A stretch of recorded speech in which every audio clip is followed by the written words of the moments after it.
ahí parece ser que Pizarro le entregó a Almagro 20.000 pesos de oro, es decir, el doble que un caballero. No está en ningún sitio, lo pone la historia, no hay nadie que lo haya dicho. Pero es que la burocracia española es tremenda y es agobiante, pero en estos casos, para la historia, es maravillosa, porque es que todo, toda esa burocracia eran crónicas que tenían que escribir para informar al rey de punto por punto de todo lo que hacían. Eran tan exagerados que algunas batallas, el escribano iba a la batalla con una mesa, se sentaba y escribía lo que estaba sucediendo. Entonces, es la burocracia llevada al extremo. Entonces, gracias a eso, podemos saber exactamente el dinero que recibió cada uno, pero con céntimos. Eh, Todas las circunstancias que hubo para el reparto y la suma, habían varios escribanos en ese momento y había soldados que escribieron crónicas, porque esa es otra cosa que se ha dicho siempre, que los soldados que fueron a América pues eran unos incultos, analfabetos, gente lo último. Sin embargo, no es verdad, porque había muchos que sabían leer y escribir, que en esa época saber leer y escribir era de una cultura enorme, porque ni los generales sabían leer y escribir en ninguna parte de Europa, no solamente en España. Entonces, había gente como Jerez, por ejemplo, que hace una crónica y es un tío cultísimo, y, y ellos todos, pues, han mencionado el reparto del oro. Entonces, en esas relaciones hay, bueno, y mucha gente ha visto que hay 20.000 pesos de oro que no aparecen por ningún lado. Entonces, se supone, porque es extraño que llegara el socio de Pizarro, Diego de Almagro, que tenía derecho a la mitad de todo, de toda la conquista, y primeramente se enfada porque no recibe nada, pero después se calla la boca y continúa con Pizarro y con su ejército. Entonces algo ocurrió y lo más probable es que le dieran esos 20.000 pesos de oro que nadie sabe que desaparecieron, se los dieron al Almagro. Entonces, a partir de ese momento, pues Pizarro dice, bueno, pues ahora tenemos que ir al Cusco. Algo que se me ha pasado de decirles, cuando Atahualpa todavía estaba vivo y estaba en prisión, mandó matar a Huáscar, a su hermano, que estaba en Cusco, y lograron matarlo. Es decir, lo envenenaron, me parece, o no sé cómo, pero dio órdenes para que lo mataran. Y efectivamente lo mataron. Entonces, cuando emprende la marcha Pizarro hacia el Cusco, en el Cusco no hay inca, no hay rey, están decapitados. Es decir, la población está totalmente desorientada de qué hacer, los ejércitos también, porque ya no está ni Huáscar ni Atahualpa, los dos están muertos. Entonces Pizarro astutamente coge a un príncipe, un tal Tupac Hualpa, y lo nombra inca del imperio incaico, pero es un inca a sus órdenes, lo lleva consigo al Cusco. Entonces, de esa manera él se asegura el que prácticamente no va a tener problemas. Y efectivamente así es. Empieza el recorrido desde Cajamarca hacia el Cusco por los Andes, que eran aproximadamente unos 2.000 kilómetros. Es decir, aproximadamente la distancia que hay entre vosotros y yo en este momento. De Bruselas a Sevilla hay aproximadamente 2.000 kilómetros. Pues eran 2.000 kilómetros que tenían que recorrer, pero 2.000 kilómetros por los Andes, no por autopistas como ahora, sino por los caminos reales. los caminos reales incaicos. Y los caminos reales incaicos eran muy curiosos, porque eh, cuando llegaban a una montaña que no podían rodear fácilmente, se convertían en escaleras. El camino llegaba a la montaña y seguía escaleras hasta arriba, escaleras hasta abajo y seguía el camino. ¿Por qué? Porque en el Imperio Incaico no habían caballos, no conocían la rueda. Luego los caminos no tenían que ser planos necesariamente. Pero claro, los españoles cuando llegan de Cajamarca a Cusco, de pronto se encuentran que el camino terminaba en una escalera. ¿Cómo subir la escalera con los caballos? Y si había una escalera era porque era difícil el rodear la montaña, porque cuando la podían rodear, los incas también la rodeaban, lógicamente, es más fácil. Pero cuando no la podían rodear, pues la subían. Entonces, claro, el trayecto entre Cajamarca y Cusco fue terrible, porque tenían que vadear ríos, grandes acantilados, abismos. Como ustedes saben, los Andes son muy abruptos. Entonces, los 2.000 kilómetros en realidad no eran 2.000 en línea recta, sino eran 4.000 subiendo por un lado y por el otro. Fue espantoso, murieron muchísimos, murieron muchos caballos y claro, la gente que iba, que eran ya los que estuvieron en Cajamarca, pero todos los que se les habían reunido también después, ¿no? Los de Diego de Almagro y más, Alvarado y más gente, casi todos eran extremeños y andaluces. Entonces no estaban acostumbrados al frío. El frío que hace en los Andes es terrible, sobre todo frío y la altura, que yo no sé por qué la altura en los Andes afecta mucho más al organismo que la altura en cualquier otro sitio del mundo. Y existe una enfermedad temporal que se llama soroche, que se le llama el soroche, en donde la gente se siente muy mal y si no estás perfectamente bien del corazón, te da un infarto. Entonces, mucha gente murió por eso, y de frío también, y los caballos morían. Entonces, fue verdaderamente terrible. Pero sin embargo, no tuvieron ataques por parte de los ejércitos del Imperio Incaico.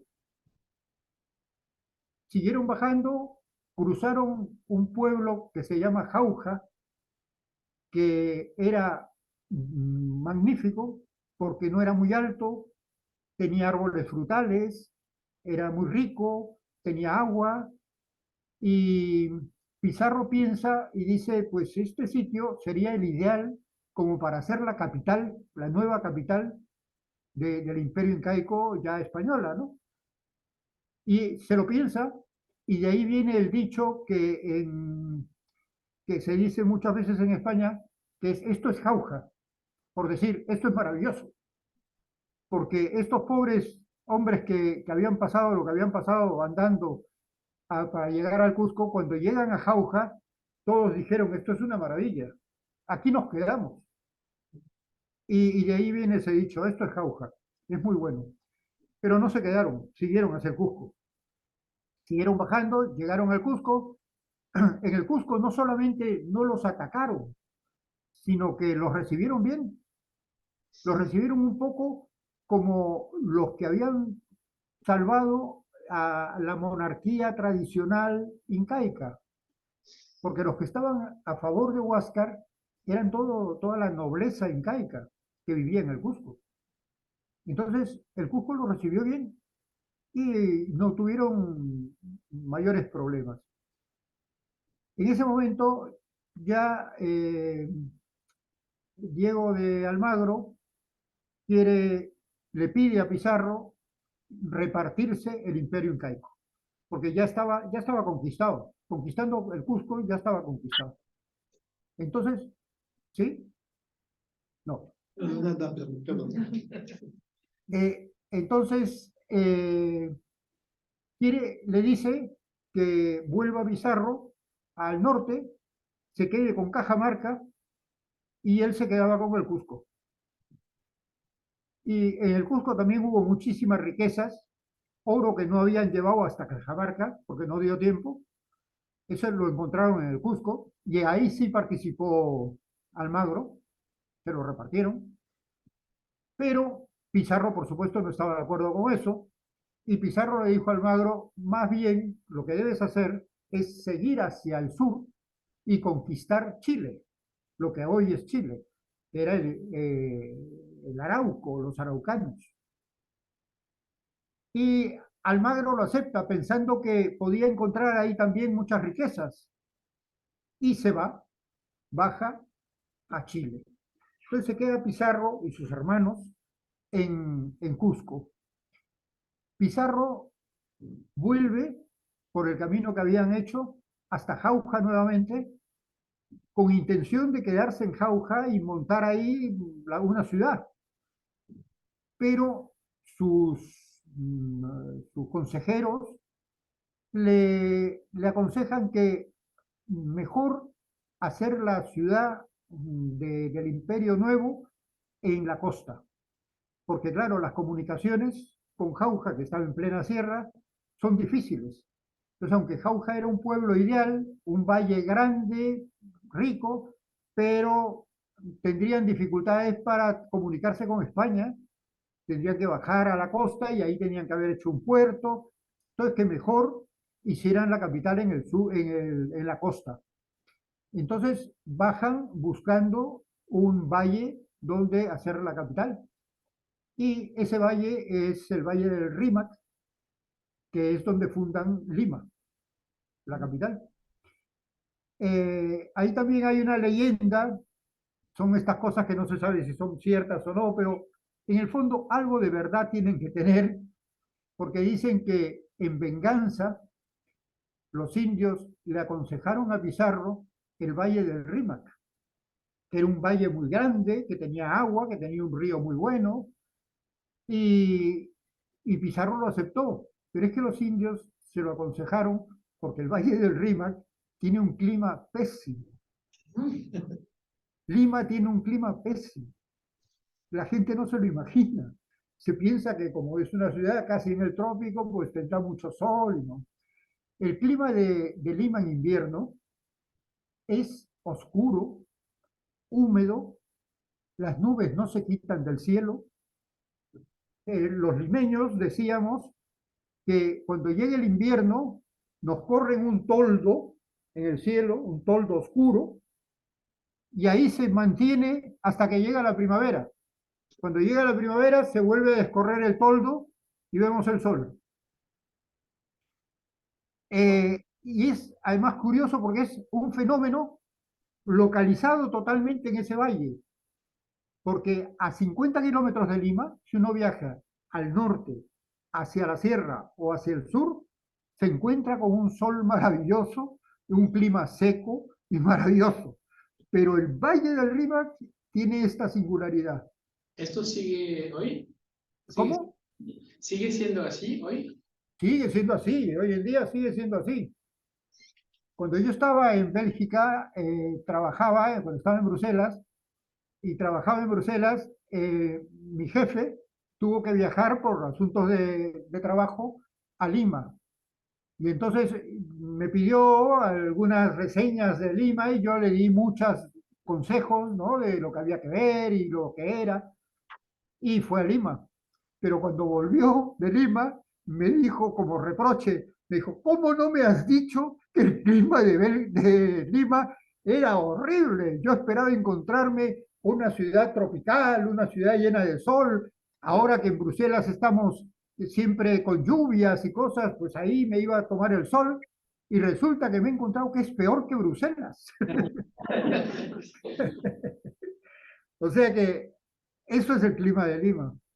Es muy malo. Y de ahí viene la leyenda que los indios le aconsejaron a Pizarro y dijeron, ese valle es el ideal, como venganza, ¿no? Bueno, el tema es que sí, que ahí fundaron la nueva capital, que se llamó Ciudad de los Reyes, no se llamaba Lima, posteriormente la cambiaron por Lima. Mientras tanto, ¿qué pasaba en el Cusco? En el Cusco se habían quedado los hermanos de Pizarro, Hernando y Gonzalo. Y Almagro, que había seguido para conquistar Chile, había vuelto de Chile totalmente decepcionado porque en Chile no encontró riquezas, no encontró oro de ningún tipo, y lo que encontró fueron unos indios belicosos. Los araucanos eran terribles. Por algo, los incas no conquistaron Chile, no entraron a Chile, porque no pudieron, porque los araucanos eran tremendos. El imperio incaico tuvo dos límites muy claros. Por un lado, los araucanos, y por el otro lado, la selva. El imperio incaico no entró a la selva, se quedó en la sierra, en los Andes y en la costa, pero a la selva no entró. Y al sur, a Chile, tampoco entró. Entonces, Almagro vuelve al Cusco totalmente decepcionado y le vuelve a pedir a Pizarro y le dice, el Cusco es mío, yo me quedo con el Cusco.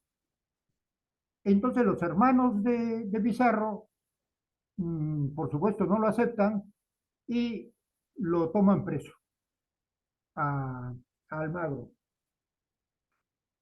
Y ahí empiezan lo que se llamaron las guerras civiles entre dos conquistadores, entre ellos mismos.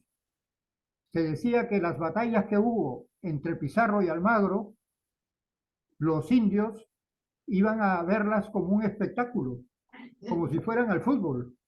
Se apostaban en los cerros a ver cómo se mataban entre los pizarristas y los almagristas. El hecho es que a Almagro terminan ajusticiándolo los hermanos de Pizarro en la plaza del Cusco por la manera que ajusticiaban en esa época era estrangulándolos con un torniquete. Entonces, matan a Almagro. Eso, por supuesto, los almagristas no pudieron aceptarlo y se declaró esa guerra civil entre almagristas y pizarristas que duró varios años, que terminaron cuando un grupo de almagristas asesinó también a Francisco Pizarro en venganza. Entonces, el hecho fue muy curioso porque Pizarro, en el momento en que funda Lima, se olvida de la conquista, se olvida de las guerras, se olvida de todo. Lo único que le interesa es la ciudad. Pizarro no era un inculto. Se ha dicho que Pizarro era un criador de cerdos, que hay que ver, de un pastorcillo, haberse convertido en el conquistador de un imperio. Eso es exagerar. En la historia muchas veces se exagera de esa manera para resaltar el mérito que había tenido. Pero Pizarro era un hombre muy importante en Trujillo, en Extremadura, donde pasó su infancia, era hidalgo, su padre era el alcalde de Trujillo y por supuesto que crió cerdos, pero es que en Extremadura todos los hidalgos tenían tierras y tenían ganado, tenían animales y tenían cerdos y los hijos se ocupaban de cuidar y de pastorear a sus animales y a los cerdos. O sea que efectivamente Pizarro de niño fue pastor y fue criador de cerdos. Pero eso no quita de que era un hidalgo, era importante. Y aunque no sabía leer y escribir, como tantos otros, pero sin embargo era una persona culta. Era una persona culta en ese sentido de la filosofía que tiene la gente del campo, que se interesa por todo, que sabe mucho de todo y tiene buenas ideas. Y Pizarro era así. Por eso es que cuando funda Lima, quiere hacer una ciudad ejemplar, una ciudad tipo, una ciudad que sea la admiración del mundo entero. Y entonces se informa de las teorías urbanísticas que hay en ese momento. Y las teorías urbanísticas eran las ciudades de los grandes arquitectos de urbanistas de esa época, eran ciudades circulares, eran círculos concéntricos, habían otras ciudades que eran ciudades longitudinales y otras ciudades que eran ciudades cuadradas como dameros de ajedrez o de damas. Entonces, él decide que Lima sea como un damero porque tiene muchas más facilidades para poder hacer todos los servicios públicos, el agua, el desagüe y todas estas cosas. Si la ciudad no era como las ciudades antiguas europeas, que son ciudades con calles tortuosas, calles pequeñas, que es mucho más difícil, fue mucho más difícil dotarlas de agua, de desagüe, por el terreno. En cambio, si se hace una ciudad plana y cuadriculada, es muy fácil mantenerla muy bien. Entonces, él hace así la ciudad. Entonces son 16 manzanas por lado, me parece, o algo así. Y la manzana, bueno, la manzana quiero decir, sabéis, ¿no? Lo que es la manzana, ¿no? O sea, no sé si se emplea el mismo término. Sí, Rosita? sí, yo les he enseñado lo que es una manzana. Sí, Vale. sí. Entonces, la manzana central de ese gran damero se queda libre. Y alrededor de esa manzana central se hace el gobierno, la iglesia, la catedral y el comercio en los otros dos lados. Entonces, es una concentración del gobierno en esa manzana central. Y alrededor, el cuadriculado, todas las manzanas que componen ese cuadriculado, eran casas para los conquistadores que llegaron a Lima, que fueron los fundadores de Lima.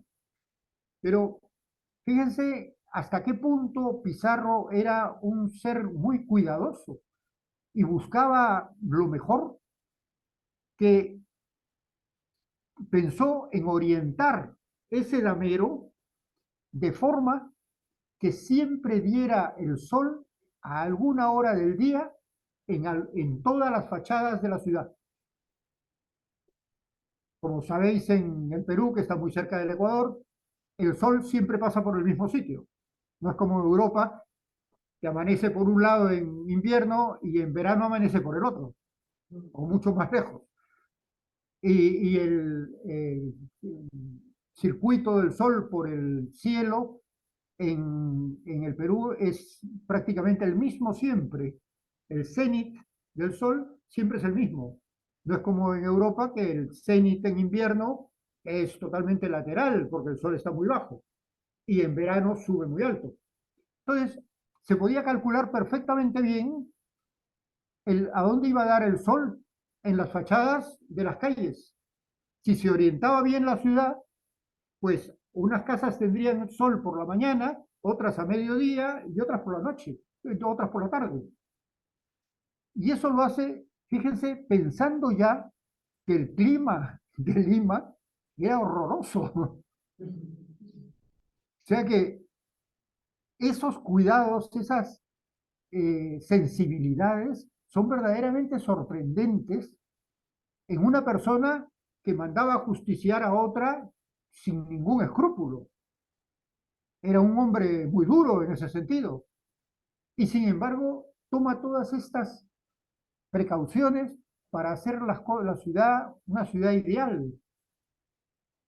El damero de Lima continúa en este momento igual. Por supuesto, ya las casas no son las mismas. Hay algunas muy antiguas, pero que de la época de Pizarro, ni siquiera el Palacio de Gobierno es el de Pizarro. O sea, eso se ha ido renovando, pero se mantiene el damero perfectamente. Entonces, cuando fundan Lima, le asignan por méritos los solares de las manzanas a cada conquistador alrededor de la plaza central. Es decir, a los más importantes en la propia plaza central, que había un lado que sí era de viviendas, otro de comercio, otro para la iglesia y otro para el gobierno. Entonces, ahí pone a Jerónimo de Aleaga, que era un conquistador muy importante, a varios de ellos. En las calles siguientes va poniendo a los conquistadores con menos mérito, pero que también tenían derecho. Y así sucesivamente.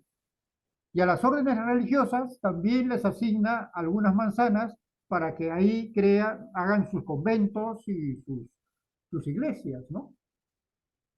Entonces está perfectamente planificado. Eh, ya cuando muere Pizarro, cuando lo matan a Pizarro, lo matan los almagristas, un grupo de almagristas en venganza, de una forma muy triste, porque es que Pizarro estaba comiendo con amigos suyos, con otros conquistadores, estaban almorzando a mediodía. Y entonces se les presentan estos almagristas, que era un grupo de 8 o 10, y Pizarro se da cuenta que vienen estos y se han metido en el palacio que tenía en ese momento, el palacio de Pizarro, y inmediatamente se va a buscar la cota de defensa, la cota de malla y el no sé qué, para que no lo para defenderse y estar protegido, ¿no? Pero fue tan rápido que no le dio tiempo a ponerse la cota completa y entonces, por lo visto, se amarraba a un lado y al otro, y uno de los amarres no le dio tiempo a amarrarlo, y se quedó descolgado. Entonces, Pizarro y sus amigos que estaban comiendo sacaron las espadas contra estos almagristas, y se armó ahí una pelea como de película norteamericana de Hollywood, peleando sobre las mesas. Y en esta pelea, pues uno de ellos logró darle una estocada a Pizarro justamente en el sitio donde la cota no lo protegía. Y así lo mataron. Es curioso, porque parece una novela. No sé si a ustedes les parece curioso, ¿no? Parece una Pero, película. ¿eh? Que es como, yo lo veo, tú lo cuentas y yo lo veo. Una película. Sí, es curioso. Las cosas que pasaron fueron... Entonces, a partir ya de ese momento, España empieza a mandar gobernadores al Perú porque continúan las batallas, la guerra entre almagristas y pizarristas con los hermanos de cada uno y los hijos. De hecho, en el grupo de almagristas, ya el jefe era el hijo de Almagro, porque Almagro lo habían ajusticiado en Cusco. Y los pizarristas que quedan también son Gonzalo, Pedro, pizarristas parientes de Pizarro y después todos sus partidarios. Entonces, esas guerras internas, España trata de sofocarlas y manda gente muy importante, gobernadores con mucho poder para terminar con esas guerras. Uno de ellos, que fue creo el primero, no me acuerdo en este momento su apellido, fue el que defendió a España, organizó toda la defensa de España con con los, con los turcos, con Barbarroja y toda esta gente, todos los piratas que atacaban a España y tuvieron que hacer una defensa especial.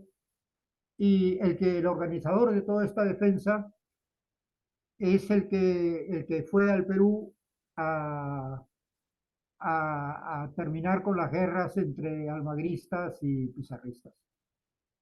Entonces, bueno, ya ahí la historia pues continúa de una forma más bien oficial de nombrar gobernadores hasta que instituyen el Perú como virreinato. Y entonces ya lo que se nombran son virreyes. Virreyes con muchísimo poder, como su propio nombre indica, son casi reyes. Y entonces el virrey del Perú, pues, tenía bajo su mando, bajo su gobierno, todo lo que fue el imperio incaico.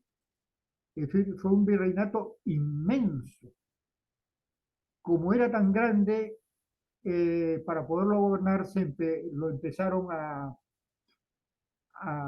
separar y a parcelar y entonces se crearon capitanías generales. Entonces, se creó la Capitanía General de Buenos Aires, Capitanía General de Bogotá, Capitanía General en Ecuador, y el virreinato se quedó únicamente, o sea, como virreinato en el Perú. Eh, en ese momento ya empieza el Perú moderno. Y yo creo que el Perú moderno empieza con el primer mestizaje.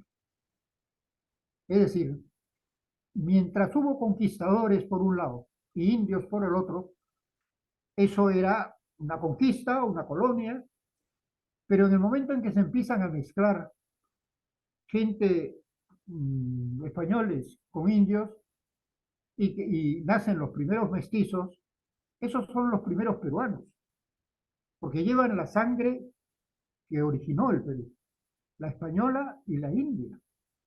Entonces, hay gente que destaca, como por ejemplo el hijo de un capitán que estuvo en el Cusco, tomando el Cusco, bueno, que llegó al Cusco, era el capitán Garcilaso de la Vega. Garcilaso de la Vega tiene un hijo con una ñusta. Ñustas eran las princesas incaicas, que sería prima de Atahualpa o de Huáscar. Tiene un hijo con ella que se llama Garcilaso de la Vega también, le da su apellido, y se le conoce como el Inca Garcilaso.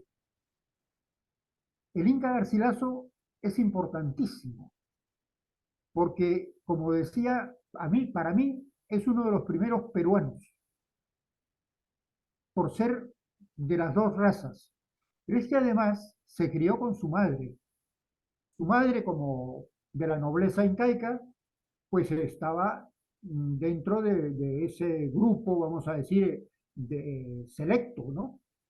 Entonces, va al colegio de los hijos de los príncipes incaicos, y ya de algunos, como él, mestizos, eran hijos de capitanes españoles con indias nobles.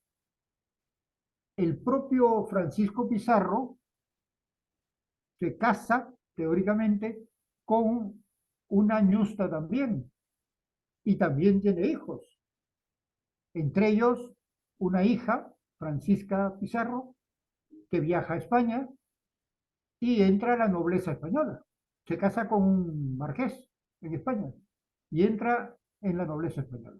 Entonces, lo que quiero decir con esto es que muy rápidamente hay una simbiosis entre las dos culturas y que da sus resultados casi inmediatamente, porque el Inca Garcilaso, por ejemplo, es autor de las crónicas reales, así se llaman, ¿no? Las crónicas reales cuentan todo lo que él sabe sobre el imperio incaico. Sabe mucho, porque claro, son las cosas que le ha contado su madre y son cosas que él también ha visto, porque el imperio incaico no desaparece de un día para otro. Entonces, es una fuente de información enorme. Y, y estas crónicas reales, pues él las termina aquí en España, porque él también viaja a España. Viaja a la familia, buscando a la familia de su padre, de este capitán Garcilaso de la Vega, que era cordobés, y se instala en un pueblo de Córdoba, en Montilla, y en Montilla realiza toda una obra literaria muy abundante. Era suficientemente culto como para ver algunas de sus obras eran traducidas del latín. Es decir, era latinista y era el hijo de un conquistador y de una ñusta incaica. Vive el resto de su vida aquí en Montilla, en Córdoba, y antes de morir pide que su cuerpo sea enterrado en la Catedral de Córdoba, pero que su corazón se lo llevaran al Cusco. Y así es. Su corazón está en el Cusco y su cuerpo está en una parte de la Catedral de Córdoba. Entonces, hasta aquí os puedo decir cómo se genera eso que llamamos hoy en día Perú. Su génesis es complicada porque durante el transcurso de los siglos, aunque ha continuado ese mestizaje al que me refería, que al principio fue muy intenso también porque faltaban mujeres españolas, lógicamente. Es decir, los conquistadores al principio no llevaban a sus mujeres, después sí, pero al principio no. Las mujeres, había mujeres que venían desde España, pero esas mujeres normalmente eran gente de servicio y que eran moriscas.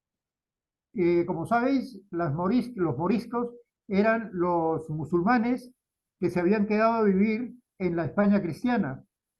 Entonces, muchas moriscas pasaron a América como personal de servicio, ¿no? Para coser, para hacer la ropa de los conquistadores y para la comida y esas cosas. Entonces, eran las únicas españolas, vamos a decir. ¿Y Pero, ellas se mezclaron con los indios? ¿cómo? ¿O mestizaje de mujer española o morisca con indio, inca? Hubo, pero muy raros, ¿eh? Porque yo hice un estudio sobre eso, sobre la mujer en el momento, la mujer en la conquista, la mujer en el Perú durante la conquista. Y sí, descubrí muchísimas, vamos a decir matrimonios, pero no eran matrimonios, eran parejas, ¿no? De españoles con indias a lo largo de su vida y algunas que me llamaban la atención, rarísimas, que eran eh, indios que tuvieron hijos con españolas, con moriscas primero, pero después también los tuvieron con españolas que llegaron a América solteras, porque al principio fueron las mujeres de los conquistadores las que llegaron, pero poco tiempo después empezaron a llegar mujeres solteras al Nuevo Mundo. Y hubo este mestizaje que, como digo, al principio fue bastante intenso. Sin embargo, no fue suficiente al transcurso del tiempo como para continuar y llegar a un mestizaje más profundo, como por ejemplo ha ocurrido en México. México solucionó su problema de identidad perfectamente. En México nadie duda de que tienen sangre azteca y sangre española, pero en el Perú no. En el Perú las estructuras continuaron. Y entonces, aparte de ese primer mestizaje y el que se produjo después, sin embargo, la estructura siguió siendo una estructura de los que gobernaban, que se suponía que eran los blancos españoles, y los gobernados, que eran los indios, hasta la independencia, hasta 1821. Entonces estamos hablando que la fundación de Lima fue en 1535 y se independiza el Perú 3 siglos después, en 1821. Pero de eso también podríamos hablar largamente, porque como todo el mundo piensa, lógicamente se independiza un grupo étnico o nacional de otro, o sea, el peruano del español, pero no fue exactamente así. Es decir, en América realmente hubo países que se independizaron, como Venezuela, Argentina, pero el Perú no era muy partidario de la independencia, porque los gobernantes eran criollos, eran descendientes de españoles, y ellos estaban muy a gusto perteneciendo a España. Sus negocios, su vida, su sociedad, viajaban a España con cierta frecuencia, en esa época era muy difícil, pero lo hacían, estaban muy relacionados con España, y eran criollos, eran peruanos, criollos, españoles peruanos. Entonces, ellos no eran muy partidarios de la independencia. De hecho, el último país en independizarse fue el Perú. Se independizaron todos los demás, pero en el Perú esa estructura virreinal, el virrey y su corte y las familias poderosas, continuó hasta 1821. En 1821 viene la independencia, que en realidad la hace en el Perú San Martín, que no es peruano, es argentino. Y Bolívar, que tampoco es peruano, es venezolano. Entonces es muy curioso cómo la independencia no la organiza el pueblo popular, el pueblo indio, que era el sometido, sino que la aceptan los gobernantes, porque no les queda más remedio. Hay un libro por ahí que dice una cosa muy curiosa, que puede ser un black, una cosa graciosa, pero que tiene mucho de verdad. El título es La conquista del Perú por los incas y la independencia del Perú por los españoles. Es decir, justo al revés. ¿Por qué? Porque como hemos visto, la conquista del Perú eran pocos. Al principio eran 100, 150, después fueron 300, pero eran pocos ante los miles de indios. Pero es que fueron los indios los que apoyaron a esos conquistadores españoles. Pero los que conquistaban el imperio incaico eran ellos mismos, eran los indios, no eran los españoles. Es decir, el imperio incaico no fue conquistado por los españoles, fue conquistado por los indios, dirigidos por los españoles. Es verdaderamente curioso, pero es así. Y la independencia del Perú, nuevamente, que se supone que deberían haberla hecha los indios en este caso, no la hacen los indios, la hacen los españoles, los criollos. Entonces, es una, una paradoja de la historia del Perú que todavía se sufre, porque la identidad del Perú hoy mismo estáis viendo los problemas políticos que tiene el Perú. ¿A raíz de qué? A raíz de que se ha elegido como presidente de la República a un señor que viene de la sierra, justamente de un pueblo de Cajamarca, un pueblo muy cercano a donde capturaron a Atahualpa. Y entonces esto no se acepta. Han tratado por todos los medios de eliminarlo, pero fue votado democráticamente. Y al final han conseguido eliminarlo. Como habéis visto, en este momento está preso. Es Castillo, Pedro Castillo, presidente del Perú. Pero claro, podía haber sido el primer presidente mestizo, como se dice en el Perú, cholo, es decir, auténticamente peruano, que estaba dispuesto a luchar por conseguir mejoras para el pueblo andino, el pueblo de los Andes, que siempre ha estado olvidado por esa jerarquía selecta que ha gobernado el Perú desde la conquista. Y eso, pues, no se ha admitido. Y es verdad que el Perú ha prosperado muchísimo, el Perú es muy rico, hay una clase media muy grande, clase media mestiza. Todos en el Perú tenemos sangre india.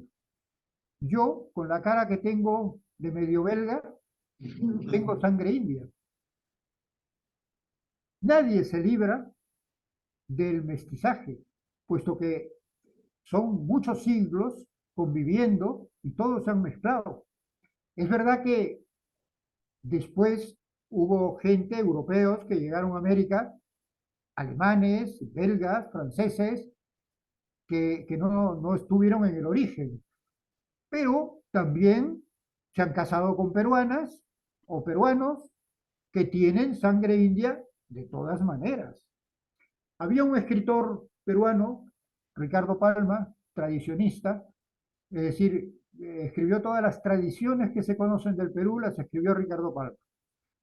Y Ricardo Palma decía mucho, en el Perú, el que no tiene de Inga, tiene de Mandinga. ¿Qué significaba? A los incas también les llamaban incas, no solamente incas. Y él decía, el que no tiene Inga, tiene de Mandinga, porque Mandinga era una raza negra que fue la mayor suministradora de esclavos para América. Todos tenemos o de Inga o de Mandinga, y a lo mejor tenemos de las dos clases, aunque no se note. Unos son más blancos, otros son más cholos. Entonces, en el Perú ahora hay hasta un verbo que se ha inventado, que no es español, que es cholear, cholear. Cholear significa despreciar, despreciar por mestizo, por demasiado mestizo. Y es increíble que eso ocurra cuando todos somos cholos.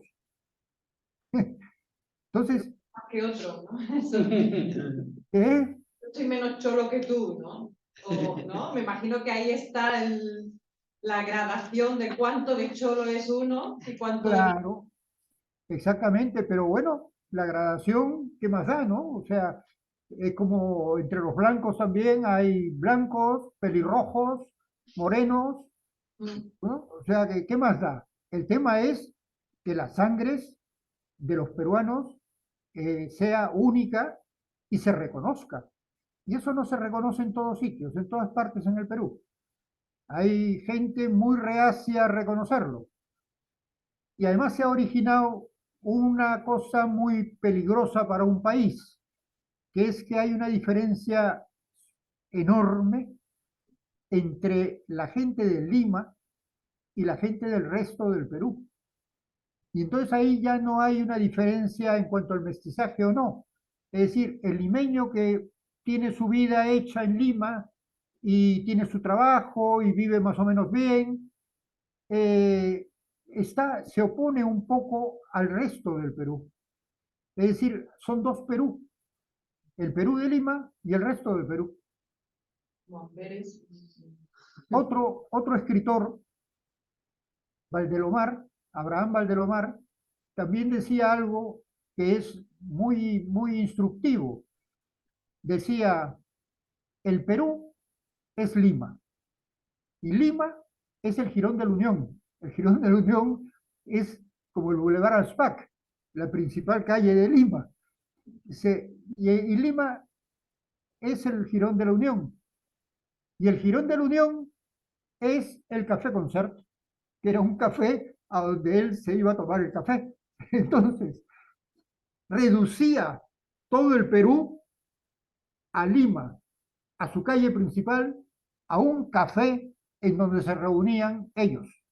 Él era un buen escritor, Abraham Valdelomar.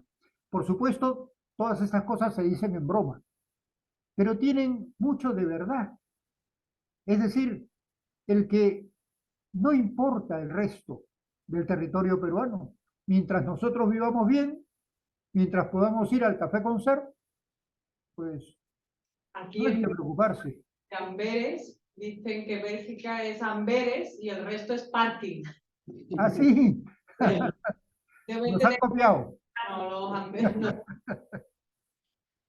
Pues, pues así es. Entonces, esa es la situación actual que se puede ver en la política actual, que todo lo que hemos hablado hoy en esta charla es aplicable en este momento a la política actual de hoy, jueves 21 de febrero, ¿no? No, 16, 16 de febrero. Dos Pues es minutos, aplicable. el 21 de febrero. ¿Qué? Que son las 21 y 2. Que por eso parece que es 21 de febrero, pero es la hora. Es la hora, sí, sí, me he equivocado al verla. 16 de febrero. Eso es un poco el Perú. Y en este momento hay un conflicto, hay una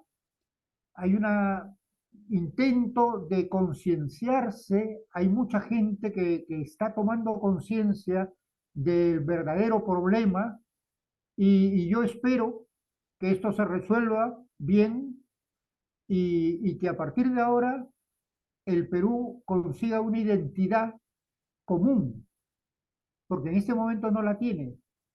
La identidad peruana está repartida entre, ya digo, Lima y el resto del Perú. Y aún en el resto del Perú también hay unas diferencias muy claras.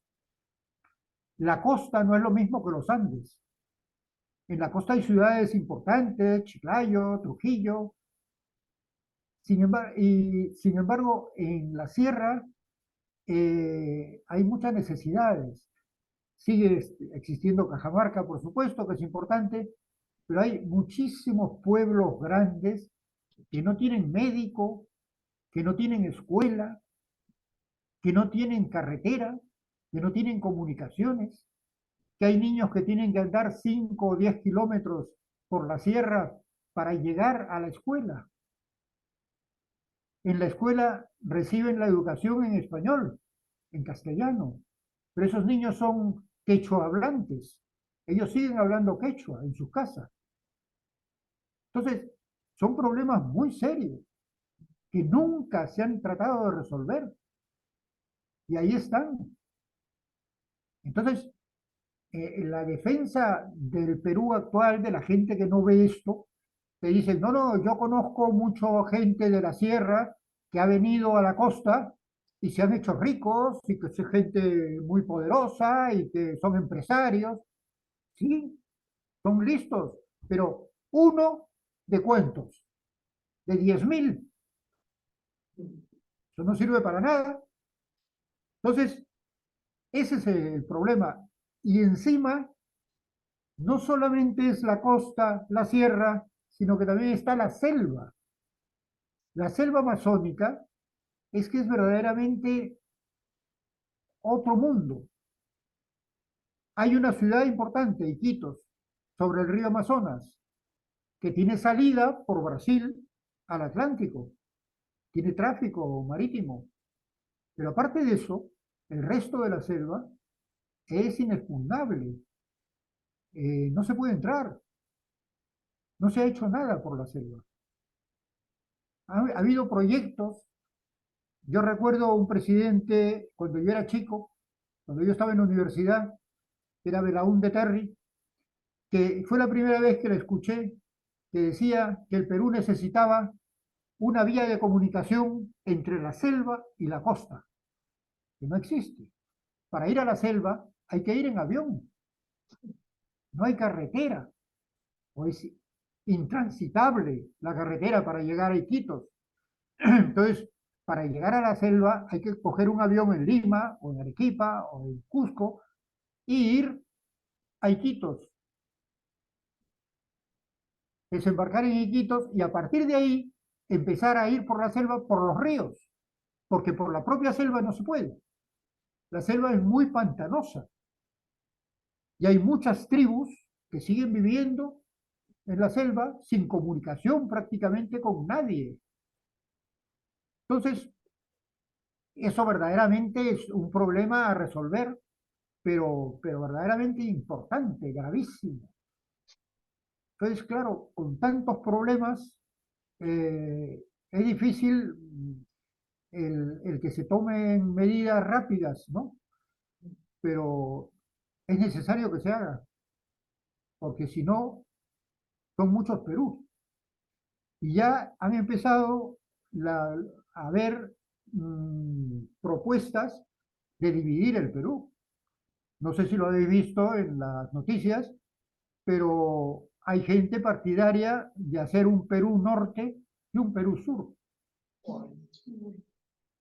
Lo cual, fíjense qué curioso es que el imperio incaico estaba dividido en cuatro suyos, se llamaban suyos los departamentos, vamos a decir, o las zonas, ¿no? En cuatro suyos. Dos suyos eran del norte y dos suyos eran del sur. Entonces se vuelve a esa geografía. Es muy curioso porque además yo les estoy contando estas cosas desde mi punto de vista, por supuesto. Puede haber otra persona que venga y me diga, no, yo no pienso exactamente igual que tú. Yo pienso que esto tiene otro problema. Por ejemplo, tiene problemas raciales. Yo no creo que en el Perú haya problemas raciales. Nunca ha habido discriminación racial. Y hace un momento les hablaba del cholo, de cholear y todas estas cosas, pero no es racismo. Es decir, que cuando hay mestizaje sin limitación. Es decir, a nadie le van a poner pegas por ser más moreno o más rubio. La diferencia es más bien económica, es más bien cultural, es geográfica. Si vives en la sierra o si vives en Lima, eres distinto, no es lo mismo. Pero si tú eres más mestizo o menos mestizo, tiene poca importancia. Hay, en el mestizaje hay gente muy importante con mucha sangre autóctona, médicos, abogados, o sea que no hay lo que entendemos en Europa por racismo. Se Eso no llama existe. coloquialmente, se dirigen al cholo tal, el negro cual, ¿no? Sí, por supuesto. No, y sí, totalmente. O sea, en ese sentido no hay ningún problema. Ni con los negros tampoco. Es decir, que el negro ha sido perfectamente asimilado y después el Perú ha tenido inmigraciones japonesas, orientales y chinas, que son colonias muy importantes. Esas colonias se mantienen un poco al margen, pero no por culpa de los peruanos, sino por culpa de ellos, porque las colonias japonesas o las colonias chinas suelen ser muy cerradas. Ellos no suelen mezclarse fácilmente, pero aún así hay mucha mezcla. De hecho, un presidente del Perú, hace poco, el dictador, eh, en medio de la cabeza su nombre, ¿cómo se llama? Eh, Fujimori, lo recordaréis, de triste memoria, era japonés y fue presidente del Perú. Luego, no hay racismo de ningún tipo. Eso yo creo que difícilmente se aceptaría en un país occidental, que un japonés llegara a ser presidente de ese país. Y era realmente japonés. Hasta había nacido en Japón, aunque él decía que no, y se inventó una partida de bautizo del Perú, pero no, él llegó como inmigrante con sus padres al Perú y había nacido en Japón, y la prueba es que cuando se le persiguió como dictador, porque fue un dictador cruel y criminal, asesinó a muchísima gente, tuvo que huir y huyó al Japón. Y en el Japón tenía nacionalidad japonesa.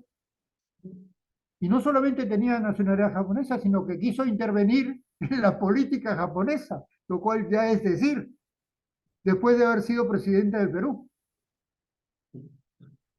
O sea que no podemos hablar de racismo en el Perú, no existe el racismo en el Perú. Es otro problema, es un problema sobre todo económico, sobre todo geográfico y más que nada cultural. Es decir, en el Perú hay una corriente indigenista también, por supuesto. Hay escritores indigenistas, muy buenos además, partidarios de un Perú indígena. Pero ellos mismos son occidentales, son mestizos occidentales, pero son partidarios del indigenismo. Entonces, ¿quién se considera occidental y quién se considera autóctono del Perú? Por raza, no. Por cultura. Si yo me considero occidental, yo soy peruano occidental. si yo me considero indígena, culturalmente indígena, soy peruano indígena.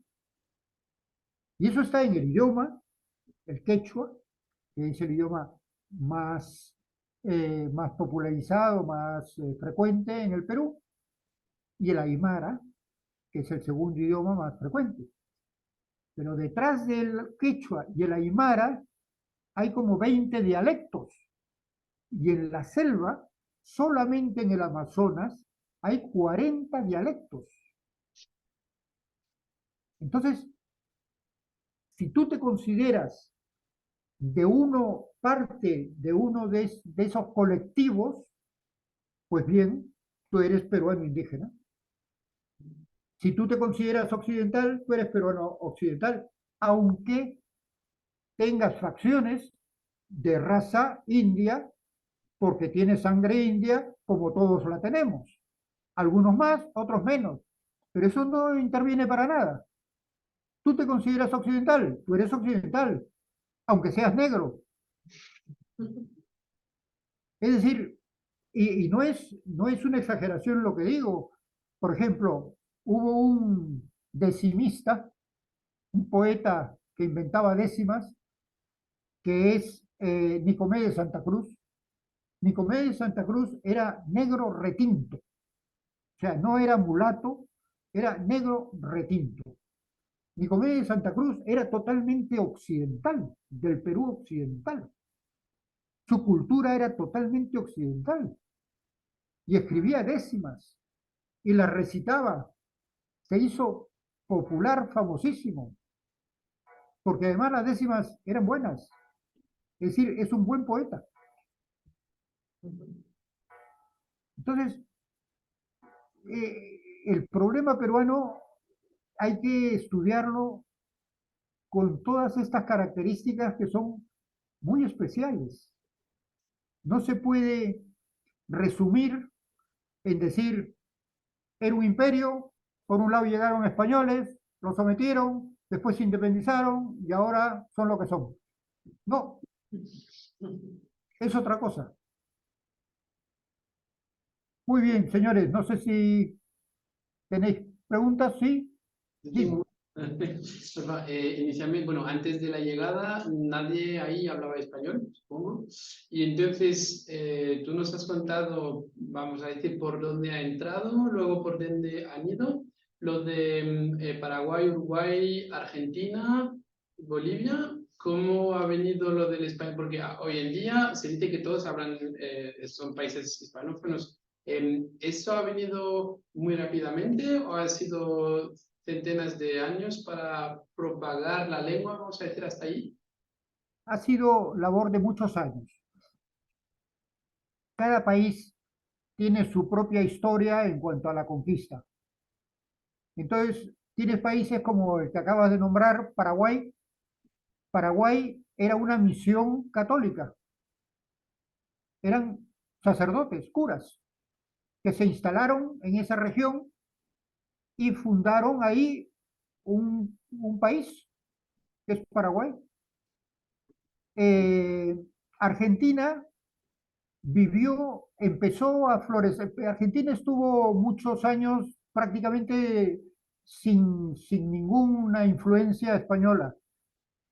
Empezó a florecer cuando se empezaron a explotar las minas de oro y de plata peruanas, porque de eso no hemos hablado, pero cuando los españoles llegaron a América buscaron sobre todo de dónde provenía el oro y la plata que utilizaban los indios, y provenían de unas minas que ellos se dedicaron a explotar y a mandar ese oro y esa plata a España, a Europa, que sirvieron para financiar todas las guerras que tenían los monarcas españoles contra todos los europeos. Entonces, la salida del mineral, del metal, del oro, era normalmente por el Pacífico, por el Callao, que es el puerto de Lima. Pero claro, el canal de Panamá no estaba hecho. Entonces, tenían que llevarlo hasta Centroamérica, por la costa del Pacífico, ahí desembarcar toda la mercancía de oro, cruzar Centroamérica de un océano al otro por tierra y volver a embarcar todo en la costa del Caribe para traerlo a España. Entonces, era muy laborioso y además era muy peligroso porque había muchísimos piratas ingleses, franceses, holandeses, belgas no lo sé, que atacaban a las naves españolas para quedarse con el oro. Entonces, claro, la costa del Pacífico era ideal para los piratas. Entonces, debido a eso, decidieron llevar el oro a España a través de los Andes. Del Perú se lo llevaban a Argentina. Ahí no había problemas, porque eso era todo territorio conquistado. Nadie podía entrar ahí. En Argentina embarcaban y ya era mucho más fácil desde la costa argentina traerlo a España, mucho más rápido también, y por el Atlántico, que los piratas en el Atlántico funcionaban menos, funcionaban muy bien en el Caribe y en el Pacífico, pero en el Atlántico tenían todas las de perder, porque ahí sí se podían acercar muchas naves españolas o portuguesas y cogerlos. En cambio, en el Pacífico estaban lejísimos y en el Caribe lo dominaban. Entonces, Argentina es producto de esa medida que se tomó. Era un puerto de embarque del oro. Entonces, claro, empezó su riqueza. Así se colonizó Argentina. Ahora Argentina se colonizó por los españoles poco, porque en este momento, como sabemos, la mayor cantidad de argentinos tiene origen italiano, la mayoría, más que española. ¿Por qué? Porque han sido emigrantes italianos que han llegado a Argentina mucho después. Durante la colonia, Argentina era una capitanía general únicamente dedicada a hacer mm, corriente de paso, van, ¿no? Para llevar el oro a España. Colombia. Colombia igualmente se conquistó desde el Perú. Era lo que tú me preguntabas. Pues cuando ya estaba conquistado el Perú, Gonzalo Pizarro, el hermano menor de Francisco Pizarro, pensó que había que conquistar Colombia, que está al norte, es decir, regresar, volver, y se fue a conquistar Colombia. Venezuela estuvo prácticamente apartada de casi todo. Venezuela en un momento fue colonia alemana, no era un territorio casi desconocido. Entonces, los que realmente tenían peso eran Perú, Colombia, después un poco Argentina, Ecuador, que era parte de Perú, y Centroamérica. Centroamérica sí se conquistó, como tú decías, muy rápidamente. Al principio, como hemos hablado, Panamá fue capital de las conquistas posteriores, fue donde vivía Pizarro. Pero después ya fue más lento y muchas conquistas se hicieron desde el Perú. Pero no solamente en América, del Perú salieron todas las expediciones que fueron a conquistar Oceanía. Todas las islas del Pacífico, conquistadas por los españoles, salían expediciones del Callao, del Perú, y no llegaron a Australia de milagro. Pasaron rozando Australia, pero no la vieron. Y siguieron hacia Filipinas y conquistaron Filipinas. La mayoría de las islas del Pacífico fueron españolas. Después fueron abandonadas y fueron reconquistadas por ingleses, por franceses, pero inicialmente todas eran españolas. De hecho, todas las islas tienen nombres españoles. Las islas Marquesas, las islas Osorio, las islas, todas eran, porque tampoco había suficiente gente como para crear poblaciones en esas islas. Entonces a lo mejor se quedaban unos pocos en la isla y los demás continuaban. Gracias. ¿Te he contestado a tu pregunta? Sí, gracias. Más o menos. Sí, sí, no, muy bien, exactamente lo que quería. ¿Alguna otra pregunta? El público de sus casas, Sabine, Fred, ¿no? Que estáis en mute, que habláis. No, todo está bien. Ah, Pues no tengo realmente preguntas, simplemente quiero decir que ha sido un placer conocer a tu papá, que es un gran narrador y que me ha contado una historia que no conocía. La única cosa que falta en la historia son las mujeres a la Malinche o a la Inés del Alma Mía, que no está. ah, Bueno, es que hubo poca participación de la mujer, como hemos visto, Yeah. en la conquista del Perú. Pero, sin embargo, hubo mujeres muy importantes, como la Malinche que tú nombras, mujer de Hernán Cortés, o alguna española que participó en la conquista de México y participó a caballo, era de las que tenía caballo. El caballo fue importantísimo en América, costaba un ojo de la cara, porque llevar un caballo a América, imagínense, se lo vendían por precios exorbitados. Pues una mujer era conquistadora a caballo, no me acuerdo en este momento cómo se llamaba, y se salvó de la trampa que les pusieron los aztecas a los conquistadores españoles en la conquista de México ciudad, que era una laguna, y se salvó de milagro también, y era muy diestra y tiene fama. Entonces, son muy contadas. Te puedo decir, por ejemplo, que hay una española, Barreto, Isabel de Barreto, que cuando hablábamos de las conquistas de las islas del Pacífico, pues era capitana de la nave y conquistó, llegó a Filipinas y era Isabel de Barreto. ¿Por qué? Porque Isabel de Barreto era la mujer del capitán de una de las naves y el capitán murió. Y entonces ella se hizo cargo de la nave del capitán y de todas las naves, porque era una flota lo que iba, y de todas las naves que iban con ella. Entonces, eso también es difícil de entender hoy en día, en el momento en que la mujer no tenía ningún papel, y sin embargo hubo casos verdaderamente increíbles, como este de la capitana.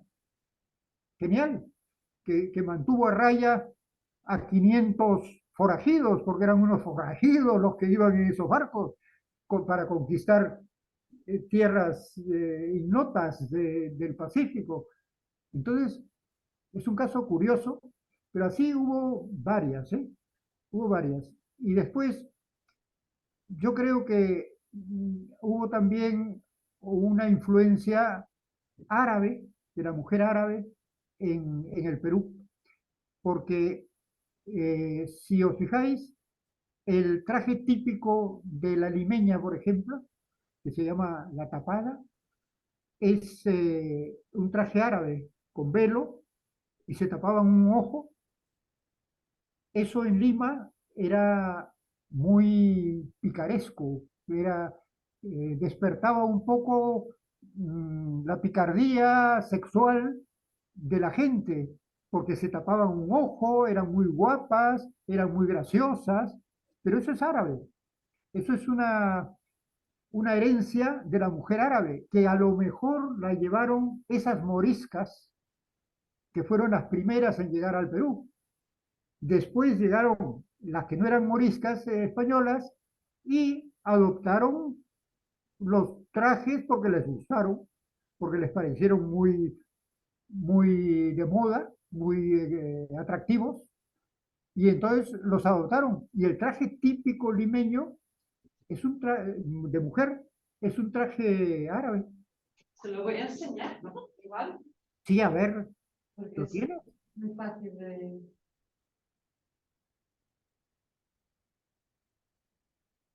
Ay.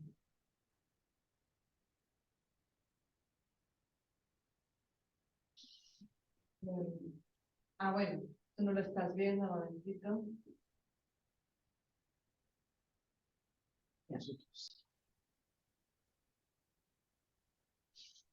Ahí está. Ahí está. Como veis, es un traje muy bonito, ¿eh? Urca. Las limeñas les añadieron algunas cosas, lógicamente, pero la base es el velo árabe y el traje árabe. Bueno, pues lamentablemente vamos a tener que parar aquí, Claro, porque si no nos van a dejar encerrar. por supuesto es tardísimo. Que yo me alegro mucho de haberles dado esta pequeña charla y si he podido transmitirles algo de lo que de la historia del Perú, pues me alegraría mucho. Sabine. Claro, sí, yo he aprendido un montón y yo creo que Igualmente. sí, Muchas gracias. tú tienes aquí tu público, tú lo sabes. Fan club. Les agradezco a todos la paciencia que habéis tenido El ritmo está perfecto. y a Sabine sus palabras. Bueno, muchas gracias también por, bueno, presentarnos esta historia tan interesante. Como bonus, también he oído la charla de Dirk, no lo sabía de antemano que iba a dar su charla, pero fue muy interesante también.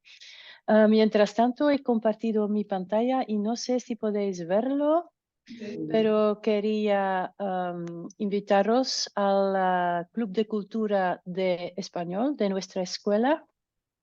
Organizamos una noche de teatro el 27 de febrero, es decir, el lunes, no el lunes próximo, sino el lunes en 2 semanas, en la universidad, la aula D, 003 creo que es. Sí. Bueno, nada más, solamente quería fijar vuestra atención en esta obra de teatro también y agradeceros otra vez por poder estar aquí esta noche. En vez de, es que mi marido mientras tanto está mirando el fútbol, que no me interesa mucho, así que Esa es- gracias, esa- muchas gracias. el fútbol es otra batalla. Ya, claro, sí, claro. Sí. Bueno, nada más. Buenas noches a Nada, todos buenas noches también y muchas gracias. a ustedes.